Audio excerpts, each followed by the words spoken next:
Goeiemiddag julle, baie welkom by Marai's Thrifting. Julle ouens, ek doen 'n bietjie 'n paar goeders vir die manne. Hierdie is 'n paar groot nommers as julle belangstel. 3X large, 5X large en 6X large. So kom ons begin sommer dadelik. Hoe jy by my bestel, jy neem 'n screenshot, jy WhatsApp hom vir my, jy vra vir my Marai is hy nog beskikbaar? As hy nie is nie, dan sê ek vir jou hy is nie en as hy is, yes, dan is hy joune. Goed, hoe gaan ons dit nou doen? 3X large. Julle ouens, hierdie gaan ek vir baie goedkoop verkoop. Hulle is R60. As jy belangstel, neem hom gerus. Dis hoe hy lyk. Ek gaan vinnig deur hulle gaan.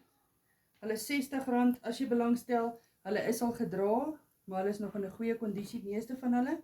Wel, almal van hierdie. Hierdie ene is 'n Jeep ene, sy dingetjie, ek weet nie. As jy hom by die huis wil dra, 3XL, R60, kry hom gerus vir jou.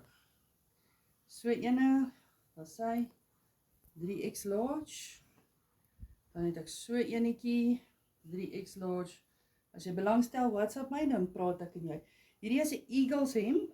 Dis 'n 6X large. Dis 'n baie groot hemp. As jy belangstel in 'n lekker groot hemp, ek verkoop hulle vir R120. Dis hoe hy lyk voor. Dis hoe hy lyk agter.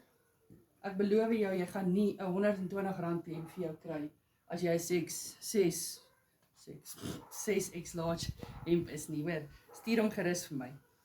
Of vat hom gerus vir jou. 6X large ook Eagles. Dis hoe hy lyk, 6X large, as jy belangstel. Waar is die agterkant? Neem 'n screenshot, stuur vir my, vra vir my of sy beskikbaar, en dan is hy joune. Hierdie een is 'n 6X large, dis Eagles.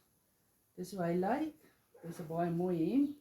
6X large, so as jy nou 6X large is, stuur gerus om vir my. Ek weet nie wat wil ek nou daai woord die hele tyd sê nie, sorry daarvoor. En dan is hy joune. Hierdie is weer 'n 5X large, dis ook 'n Eagles. Eagles, dis hoe hy lyk. 5X large, baie mooi hemp. Dis 'n ordentlike hemp. Dan is hy.